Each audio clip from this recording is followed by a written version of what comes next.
Hey, Banker Nation, this is your host, Michael Nguyen from the bankersummit.com, where world-class expert will show you how you can grow your banks and credit unions. So I'm so thrilled to introduce my guest today, Alejandra Slatapolsky. She's the founder and senior marketing communication consultant at Slata and Financial Services Marketing. And for over 18 years, Alejandra had designed successful marketing communications strategies drawn from her background in financial technology, marketing, online strategies, public relations, and event planning. So, Alejandra, and welcome to the shows. And are you prepared to make a big difference? Of course I am. Thank you. Thank you so much. All right, so I've given our listener just an overview about you. So can you take a minute and tell us more about you personally, because we want to get to know you, and then tell us a little bit about Slata. Okay, so I'm an Argentinian-born U.S. Adoptive citizen now. I've been in the U.S. for over 15 years.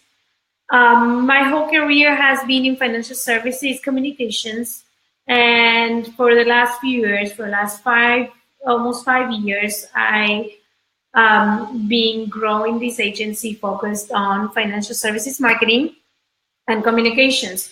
We focus on helping B2B and high net worth clients focused financial services grow their businesses through smart and efficient marketing strategies. And that involves everything from, defining what your strategy should be up to the execution of it. That's fantastic. Thank you so much for the introductions. So I start our interview with our guest favorite success quote. And do you have any quote that you want to share with the audience, and how you live it by every day? So I heard a quote when I was small. I'm not sure if it's really real, from Napoleon Bonaparte, but he said, "Dress me slow because I'm in a hurry."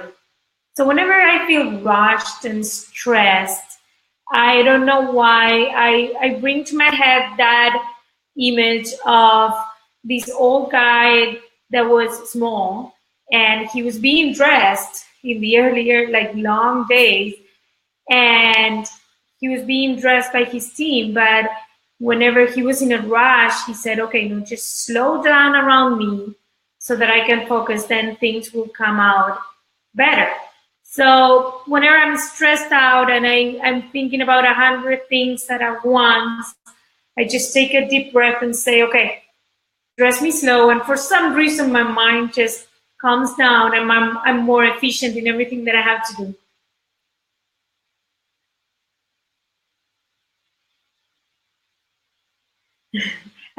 You got cut off there for some reason. I didn't hear you. So I'm saying is that so basically, take your time to enjoy the moment. Yeah, exactly. Enjoy the moment. And take one thing at a time. Awesome. Okay, so today we got a busy agenda today. So today, I know that you are going to share with the audience about some of the definitive guide to marketing. And can you share with us about the backgrounds and how you came up with the so-called definitive and simplest guide to marketing for financial services? So whenever I'm working with clients, I realize that many of the basic simple client servicing facts were not taken care of sometimes. So you can put millions and millions into marketing campaigns, but when you don't focus, when you're not paying attention to what your client is experiencing with you every day, you're missing a lot. So this guide the idea was to serve as sort of a checklist for financial services to take a look at what their client experience is currently, and from there, get the starting point to define what is the best use of their marketing dollars. where they should be focusing on. Maybe sometimes we just get carried away with what should be happening in our marketing efforts. What should we be doing Google AdWords? Should we be doing social media? We should be doing it just because everybody's doing it. And the idea of this checklist is to go back to basics and say, no, you know what? Let's take a look at our client experience first. Let's take a look at what is happening there. And then define what our clients, what our brand will benefit most from. So that's the idea of these checklists. Fantastic. Okay, so let's jump into the meat of the content. So can you share with me the first insight that sort of in that checklist? What is the first thing that they need to look at to simplify the marketing? So the first one is start inside. Why do I say start inside? I'm a firm believer that marketing efforts start with your team first. You know, if you want to sell your brand, if you want to sell what you're doing, first you have to make sure that everybody that's working with you and everyone that is actually selling your product believes in it. It's the very basics of brand communications. The greatest brands have sort of a cult following in their team members. They have a common understanding of what they're doing, and they have common values and a common mission that is transpired in what they do every day. So what I mean by this is, first, make sure you get internal buy-in. Make sure that whether your team is small or large, doesn't matter. You have to get them to understand where the company is going and why you are doing what you're doing. You know, where it comes from. Why is it that you're selling what you're selling, and what's the objective of your product? What is the desired outcome? So that way you have the whole team behind one consistent message. And what does this do?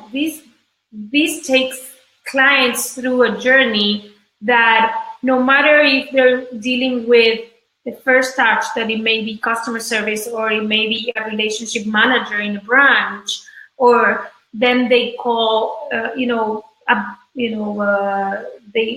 may need to deal with compliance, or they may need to deal with operations, but everybody in the organization is telling them the same message. And that same message may be, we're here for you to grow, or we're here for you.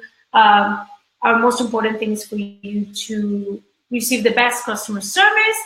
The most important thing for us is for you to get the best return on your investment. Whatever it is, you have to have buy-in from everybody so that everybody's telling the same message. And once you have that, and you make sure you don't have disgruntled employees that are, damaging your image in front of clients because they're not really buying into what you're doing, then anything you do marketing-wise will be exposed, you'll get a much better ROI based on that. Because every single experience after the client comes in is reinforcing your brand, and it's reinforcing your customer relationship. So you're saying is that you need to get a buy-in from your team, and then sort of to have the unique voice among your team first, and then reach out. Exactly. Because it's like a united front. You know, when they say that parents should be a united front in front of the kids, because if not, their kids are not going to believe them, or they're going to play sides. I view it the same way with companies. If you don't have a united front, if you don't have a united message, nobody's going to believe you. And the best companies are the ones that focus on that client experience. You have millions of examples. You have Zappos. You have Zappos that focus only on customer service, and it made the whole company. Or the big ones, they are focusing on customer experience first. So that's a very awesome point. Kevin, shut up, like you mentioned, you unite behind me, kind of things. And so, what would you say the first step for banks to get started? To implement the start insight thing, and what are some of the questions that they need to ask? First, it's a lot of leadership work first to make sure that the leadership team knows what their target is, what their objective is, more than revenue producing. There has to be a goal behind the revenue production. There has to be a bigger goal that is driving them and that unites them. After that, you have to come up with values. You have to come up with what are your values and how do you work? What are you going to prioritize? You can't prioritize everything.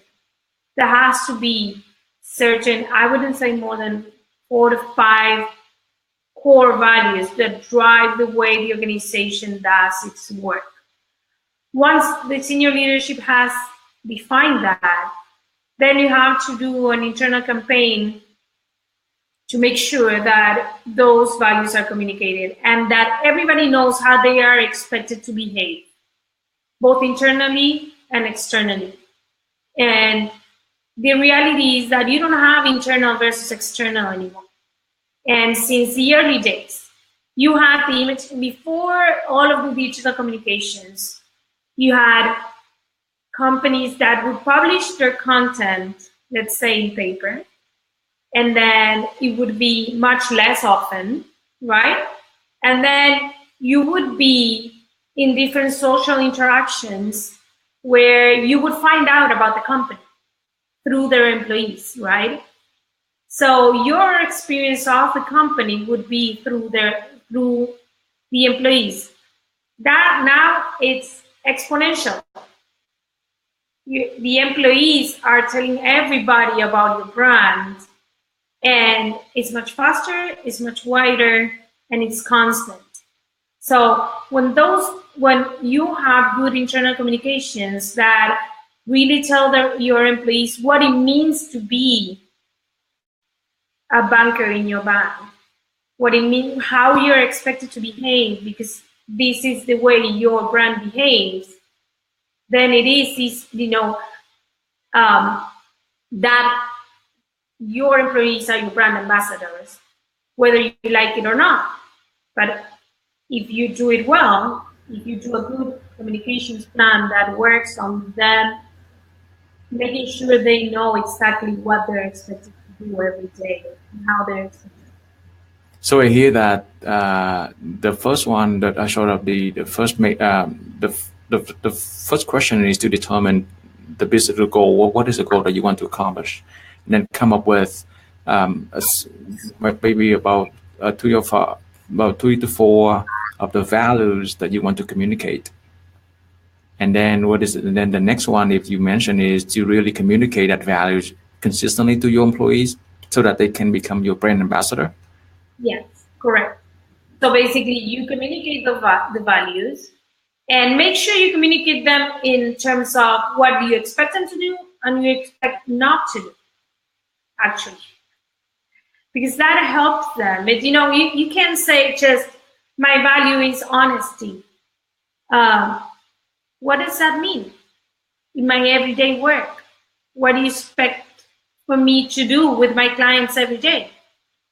And if it's honesty, then let's just make sure that, well, that's one of the points we'll discuss later, but let's make sure that that's the way you really behave in front of your clients. Saying that besides just throwing out the values to them, you need to sort of decompose what are the actions that need to take to sort of accentuate that values, and not just throw out blankly just the values, and then it just become another black on the wall. Right, or just another poster, because that's typical, right? You just create the posters with the values on the walls, and then people just look at them and say, that's nice, but in the everyday life of the company, it doesn't take you anywhere. So that's why it's key to put it into action. Right, you're right. So if you know where you want to go, every way you can lead you. Right. Okay, it's awesome. So that's the action item. What were some of the sort of the action points that we need to take besides? So are they the action points that they need to take, or any? So what are the steps that we need to do to maintain that level of energies, that level of commitment to the values? Do you have any recommendations on that? So one of them is, of course, keep reminding them. Communications is about reminder, and action. So you don't want everything to be just speaking, just communicating. It has to be in actions. So let's say that one of your values is community impact. Well, you have to show your community work to everybody that is involved in your company, and that has to happen often. And it can't be just, okay, let's just send all the team to help a school in need in the outskirts of the city. No, the CEO has to be there, and from the chairman all the way down, they have to show their commitment to the values. So if I would have to say 3 actions, then 3 points that you have to make sure is communicate, take action, and make sure that leadership is involved. Fantastic. I love it. Okay, so I got so number one, everybody just start from the inside and work on the values of your companies and really champions all of the actions item, all of the specific details actions that your employees need to do so that they can become your brand ambassador. Correct. Okay. What is the next one that you want to share with the audience?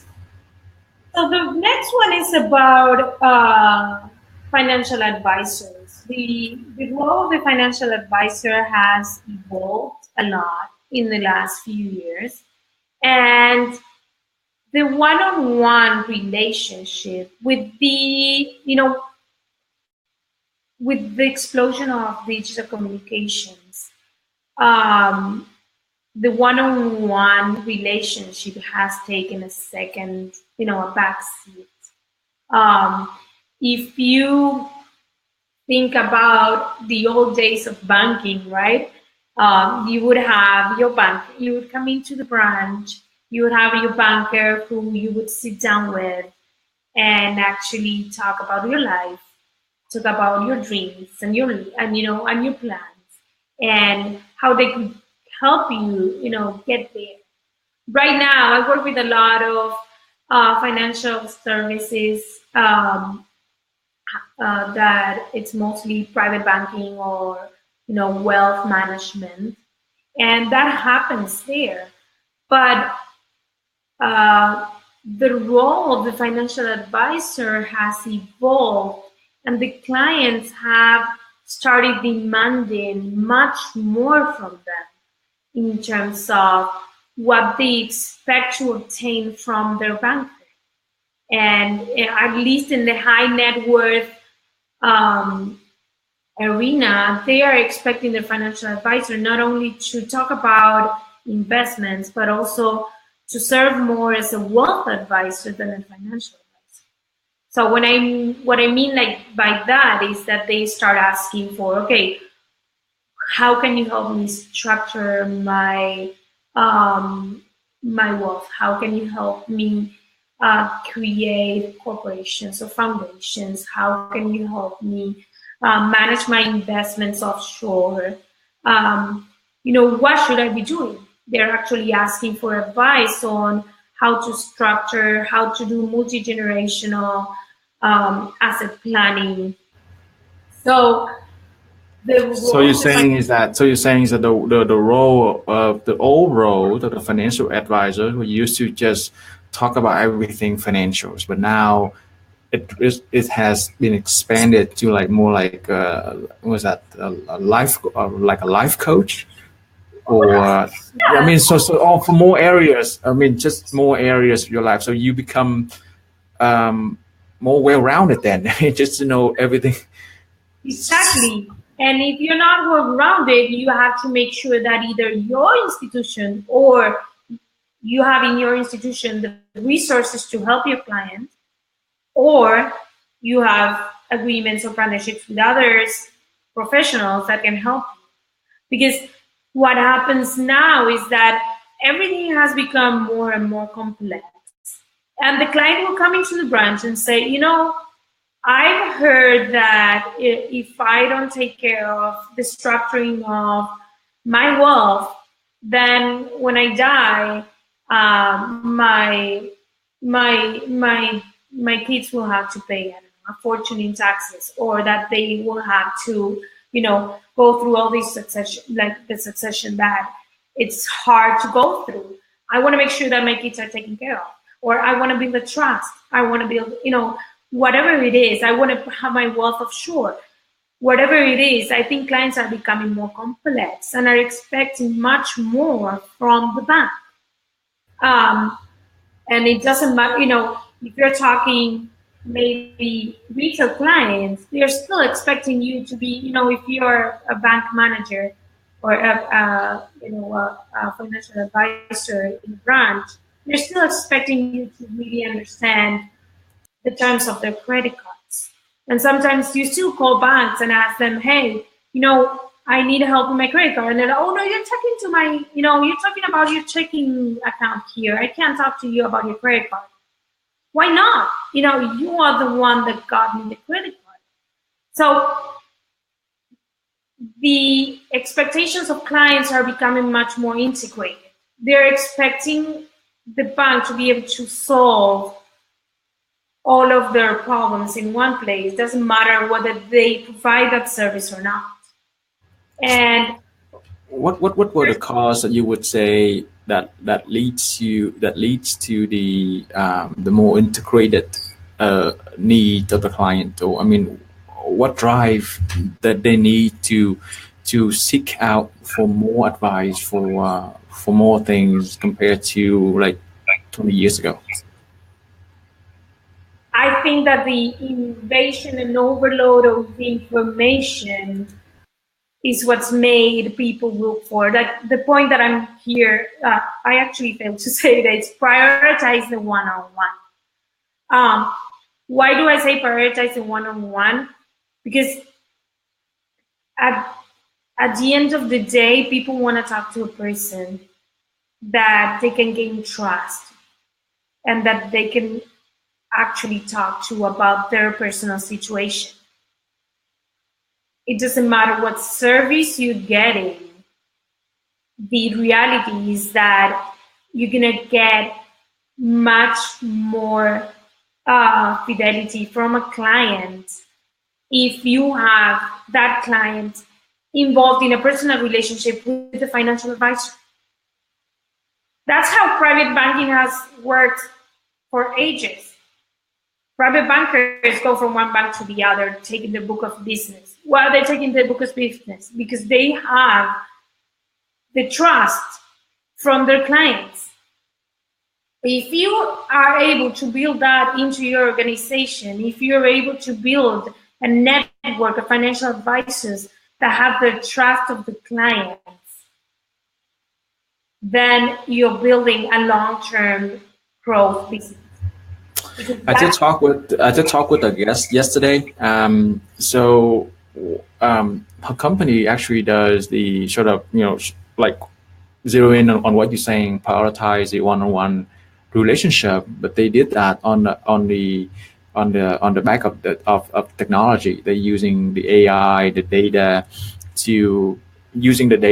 to recommend relevant information, recommend to like, for example, if they deposit a check the next day based on the data, they said, hey, do you know that we also offer the mobile deposit checking on our app?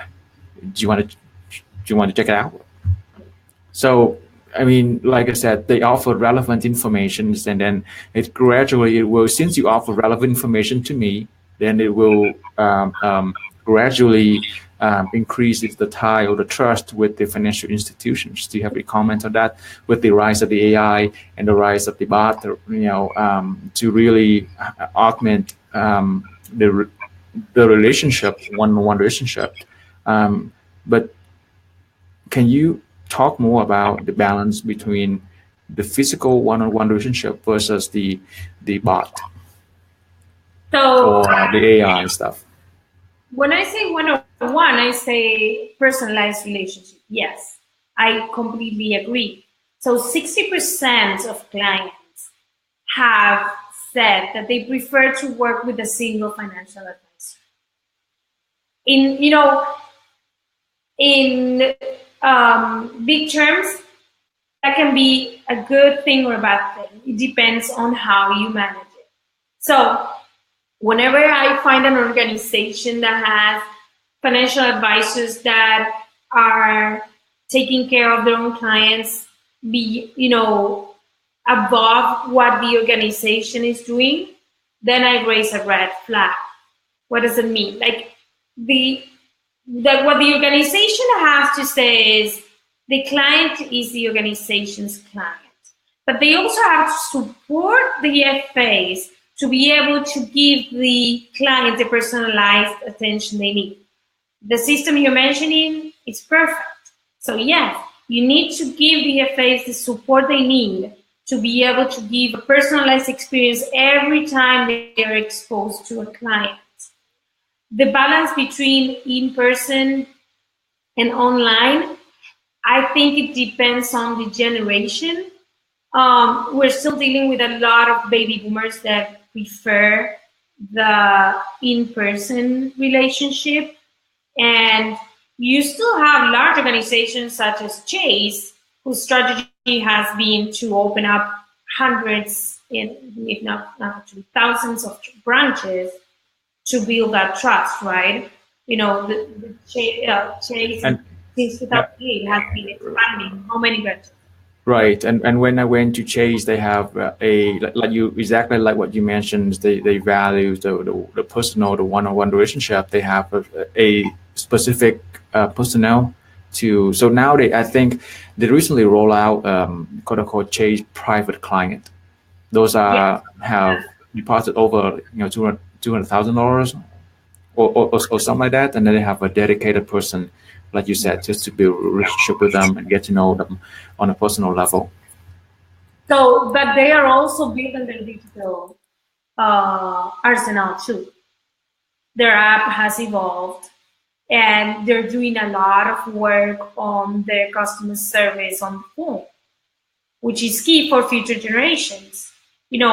My parents may prefer to go into a branch and talk to their financial advisor that they've known for years and they don't want to change. And if that financial advisor leaves the bank, they may even follow them. But my generation and younger generations, they're not willing to do that. I expect just Chase to be able to pick up the phone fast and answer my questions and refer me to good providers that apply to my situation, right? So Chase has been doing both. They're taking care of both generations, and that's very smart. That's another challenge that financial services companies are facing. And it's a huge challenge. The generational change is getting a lot of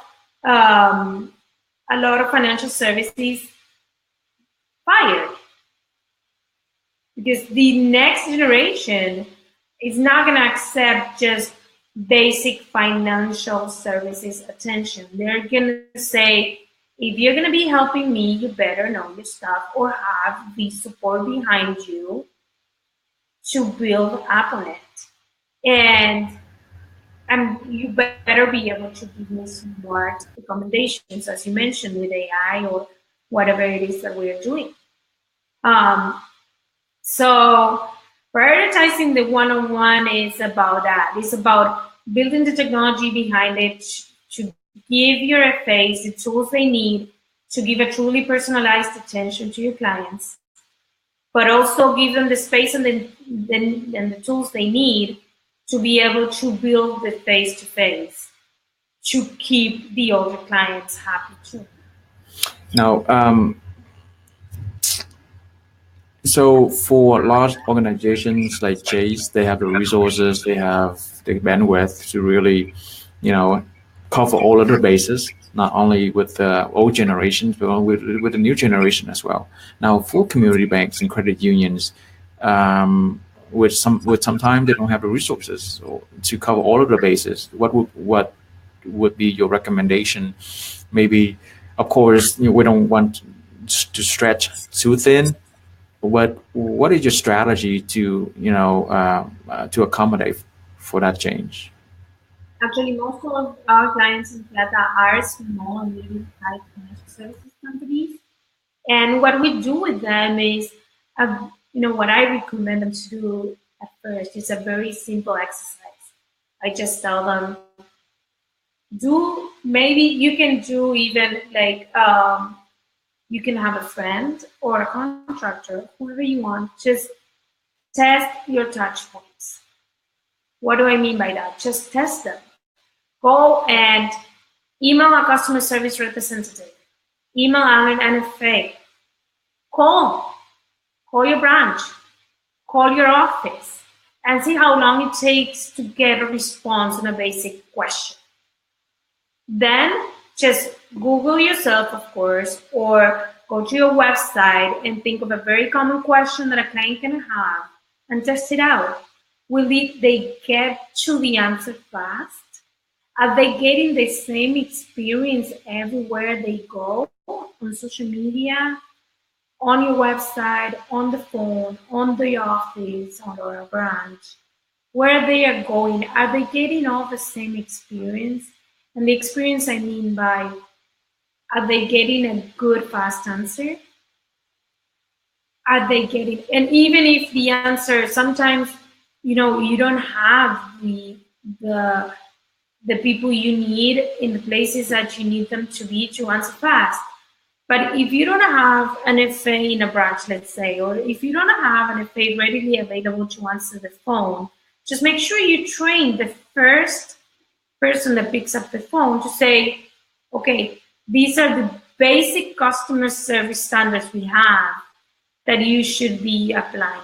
So if you don't have an answer, make sure you take note of the person that's calling and make sure that they get a response within the day or within 24 hours.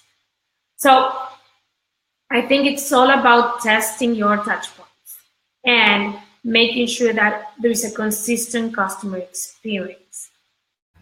I really like the idea. Yeah, I mean that's just right on. I mean, why would you spend more money to stretch yourself too thin while you don't taking care of your business? You don't improve what you already have right now to improve the current experience that you have.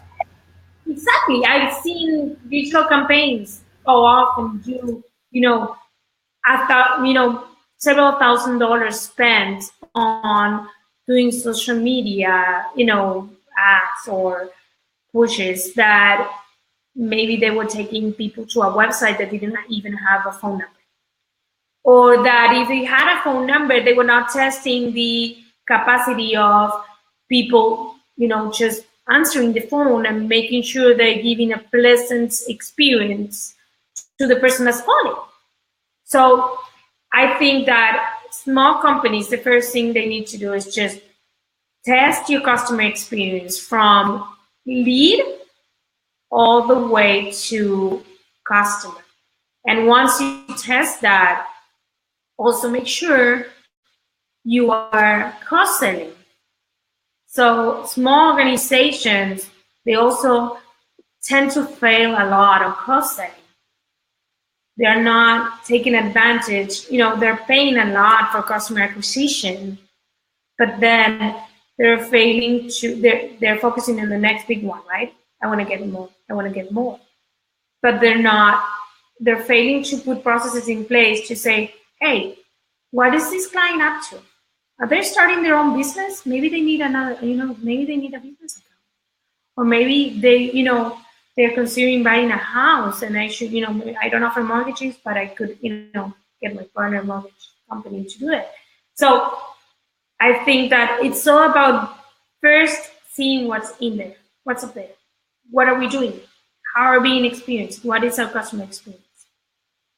Fantastic. So it's more about, so basically on this point, I would say hire a secret shopper. Yes, I would And love secret shoppers, and then to help you really improve your experience. That's a very good point. I love it. I love it a lot. Okay. Okay, let's go to the next point then. About what was the last one? The next one. So we have number one, which is about start from the inside. Number two is about what's that? Prioritize the one-on-one relationship. Am I right? Yeah. Okay. All right. So what is the next one that you have for us today?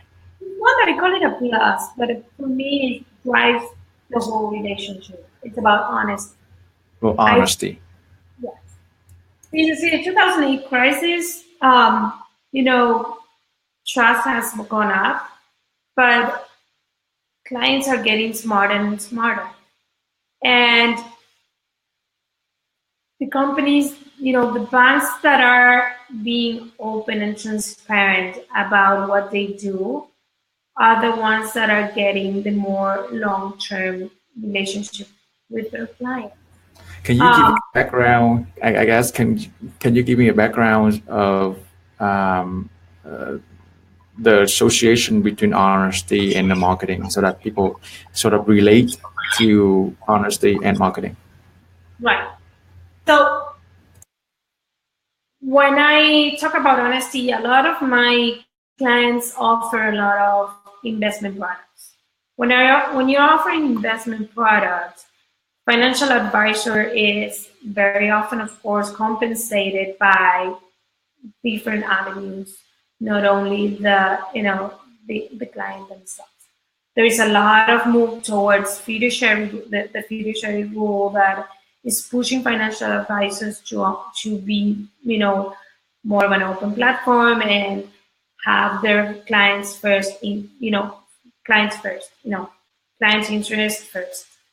So the marketing, when you sit down with a financial advisor, what you want to see now is, okay, what are you getting from this? What I want to hear from a financial advisor actually is, you generally get the sales cycle of a financial advisor used to be, let me just do a plan for you and I'll tell you where to put your money, right? So you want to retire at 65, you have 5 kids, and let's say that you want to pay off your mortgage. So I'm just going to do a financial plan for you for your whole life and do your insurance, and I'm going to do your 401k, and I'm going to do your IRA, and I'm going to do your medical insurance, and I'm going to do your whole plan. And I sit down with those financial advisors and say, so you're doing all this for free? Are you doing this whole financial plan for each client for free? They say, yeah. And that's a red flag, because you shouldn't be, if you are not disclosing what you're actually doing, you're not being honest, and you're not opening up to a long-term relationship with your client. So basically, drop the word free, drop the R from the word free to fees. Yes. Yes. So when you do that, you are creating an open relationship with your client that's actually going to be much more rewarding in the long term. I want you to tell your client which products you are getting a commission on. I know it may be too, it may be a little risky, it's a push and it's a big change for the financial industry in general. But my favorite financial advisors are those that charge for a plan. Because then I know that they're truly looking at the whole offering of products out there to make sure that their product that they're choosing fits the needs of the clients, and it's not the highest commission paid on their page. So if I understand correctly, is that in the example that you just provided, if I were a financial advisor, instead of doing all of the financial planning for you for free, and you're saying that it's not being honest because you would take commissions now, and so the better approach is that you will sort of disclose to them your fee structures in advance, and then doing the financial planning for you, it just help you reach your goal much faster, or something like that. Right, but it's also a marketing move. Right. You're differentiating yourself in the marketplace first. These clients are not dumb. Clients know what you're doing. They've been exposed to insurance agents their whole life. And trust me, insurance agents, that's what they do. Right? So, number one, it is a marketing move. Number two, it's the base for a long-term relationship that will be much beneficial for both of you in the long term. It is a reality. And it's the reality of the marketplace too. We're just, one Google search away from what is it that you're offering. It's not that hard. The problem is that we still have on our side the lack of financial education on the client. So I always push for one, honesty, and two, real financial education. Teaching your client about a product is not financial education. So you're saying that being honesty in this case is actually a competitive advantage, a strength, not completely. I've seen many financial advisors succeed when they're independent. They succeed in that sense because when they approach first, the process that I've seen work is number one, be focused on who you target, right? So once you're targeting the right people, you're talking, for example, I speak to many one financial advisor that specializes in nurses. Nurse, okay? And I work with nurses, and he tells me, I work with nurses. The nurses I know what their day-to-day life is. I know what their challenges is. I know everything about them, right? So their sales process is easier because it's just, hey, I know you. I know what you're going through, and that's a huge jump ahead of the rest of the offering out there. That's number one. Number two is I charge them. I charge for their financial plan. Right? It's a small fee, but I charge it. And then I say, okay, these are the products that I think you should be using, and this is how much I'm going to be making off of these. And his process, his closing rate is huge. Whenever he's exposed to a nurse, he's going to close that business, right? Because mostly he got referrals and sure. And then he got a good impression. He got the impression of someone that is truly open about what they do. And customers have been used to this because if you see all of the products that we buy out there now, for example, all the SaaS products, all the software as a service, right? We go online, we have package 1, 2, or 3. Choose, right? And this is what we offer in each package. And this is how much it costs. Everything is transparent. And I don't see why financial services shouldn't be. So, very, very awesome point. I like it. So, as far as for the financial industry to sort of incorporate this into their culture, their heart set, and their mindset, what is the next step for them? How can they start from there? It's a huge challenge, and it really depends on the size of the organization and the buy-in from the senior leadership again, going to the first point, right? you want to get senior leadership buy-in on this. And it has to be, it's a bold strategy for this stage of the financial services offering, but it's one that I've seen works, right? So first is, yes, get senior leadership buy-in, then do an audit on your organization, right? So what is your organization doing that is honest and open and transparent? And what are they doing that is not? And how can we become more transparent? And, I've seen many organizations, for example, go over just their bank statements and simplify them and make them more user-friendly so that everything that you see is easier to read. That's a way of being more transparent and honest. Another great experience that I've seen is, I think that they changed the name to Rocket Mortgages now. It's another one that has proven to be, they've created this very, very simple process to apply for a mortgage, and everything is online. Every single step is there. And then their statements are awesome. They're just very simple, and all the numbers are displayed easily. Big, not in small disclaimers, not in the small letters. Just, what are we doing here? These are the basics. So that's step one. Just do an audit on how you're communicating and how you're being, how you're being perceived. And then just also just something as basic as disclose your conflicts of interest. Disclose to your clients. Like, just don't assume that your clients are not going to tell. Don't assume that your clients don't know.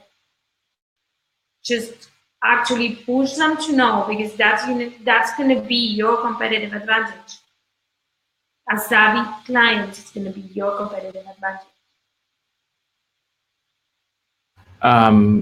Do you know any brands that you should admire who championed the dishonesty successfully?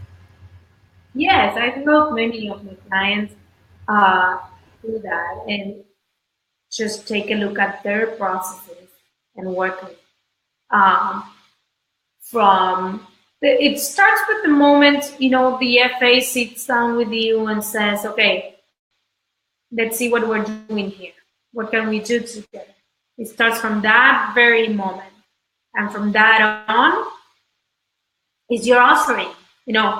How does your product offering look? Are you actually just doing a very simple explanation of what you're doing? Or are you just covering it up in, thousands of pages of legal disclaimers? From that on is how are your statements. So it's all about, again, the customer experience, right? You want to make sure that the client is experiencing that honesty and that transparency from day one.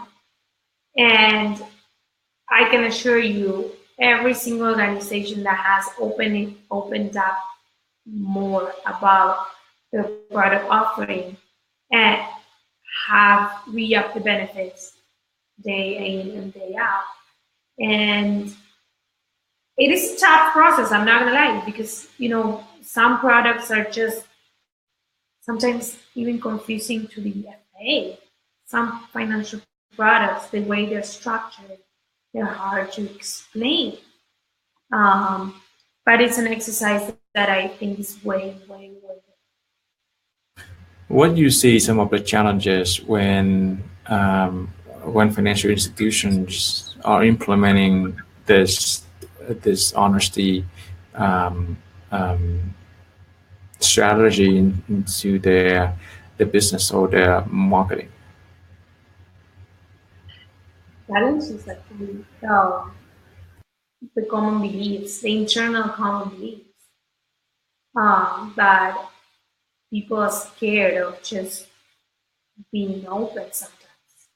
And I use a lot the thought leadership strategy. When I say thought leadership, is most of the thought leaders in any single field, they work. When you see the content they put out there, are the most successful ones are the most honest ones in general. The ones that are open both about their lives and their work. Even bloggers. If you even use like, I don't know,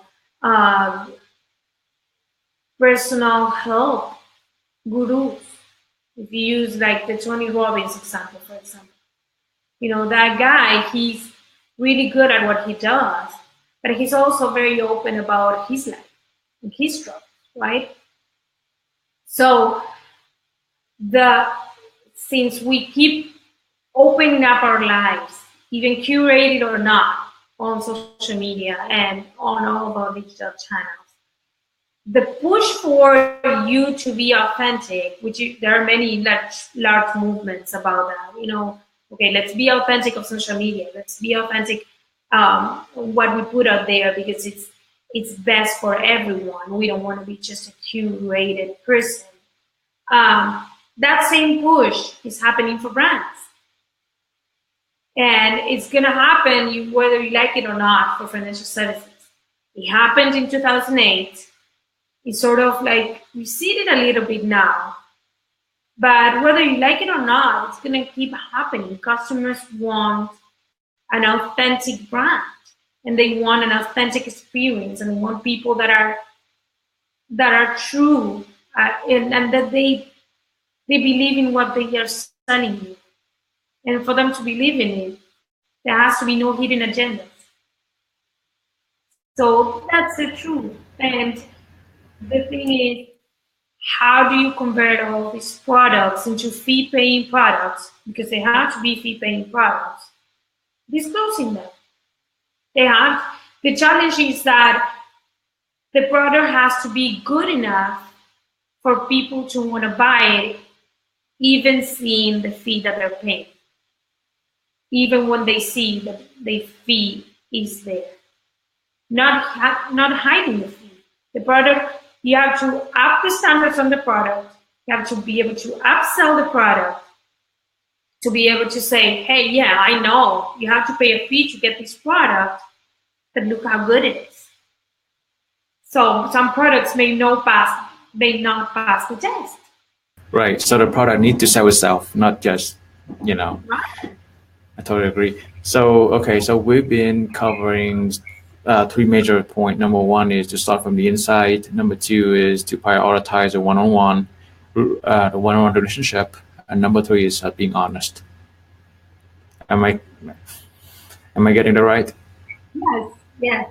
They sound philosophical, but they are also very practical. Very practical. So, Alejandra, if you had to leave one challenge to my audience today about marketing, what would it be? One challenge. Go around your company. Let's say we are talking about mid-sized companies, so you can do this. Do a survey that asks your team members to describe your brand as a person. So describe your brand as a person and see how consistent that person is among everybody that's describing it. So that means, for example, okay, so ask your team or your customers? Your team. Your team, okay. Describe the brand as a person. And then spot the discrepancy. Right. So if you go around and say, do a survey and say, is it a woman? Is it a man? What age? What car do they drive? What do they do in their vacations? What do they do? What do they like to eat? What brands do they like to wear? What do they like to do in their free time? What type of websites do they visit? Questions like that.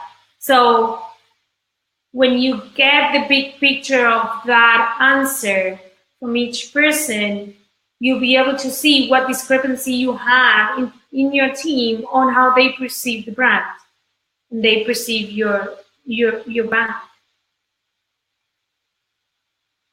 So the purpose is to find the discrepancies of how even your team perceive your brands, and then what's the next step? So the next step is basically, okay, this is the way we want you to perceive the brand. This is the way we want our brand to behave. Mm-hmm. And this is the way you see it. How can we make the connection? And that way, if we are describing that person right, if we are describing that brand, and we are able to describe a brand in terms of a person, you're telling the team how to behave.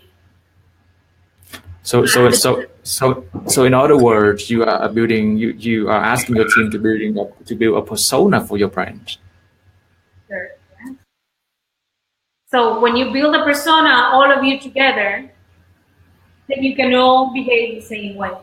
And you're starting from the inside and you're being honest. Fantastic. I'm taking note right now. That's very, very awesome advice. And I mean, your approach is quite unique in the way that it really resonates with what you mentioned earlier about number one, start from the inside, and yeah, I mean, that's what even I myself I've been missing a lot. I mean, just reaching out and not really looking. Even though I do yoga and meditation, but I mean, that doesn't resonate with me really well. But now, thank you. Oh, stop and think. Exactly. To stop, dress me slowly because I'm in a hurry. You got it. So Alejandra, can you share with the audience, how to get a hold of you and what Slata can help, and how they can get a hold of Slata if it needs some help? Yeah, our website is slata.co. My Twitter is @Ale_Slata, and I'm sure it's there. And you just Google me, you'll find me.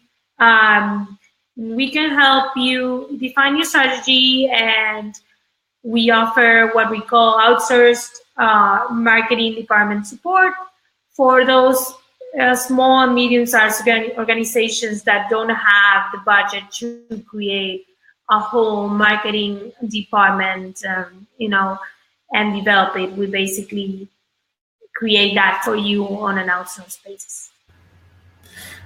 Alejandra, I want to thank you so much for your time, your expertise today, and on behalf of the Banker Nation, of the Banker Summit, and I want to thank you. And your advice is just awesome. Your insight is just terrific. Just thank again, and I'll see you on the other side. Thank you, Mike. All right, thank you. Bye-bye.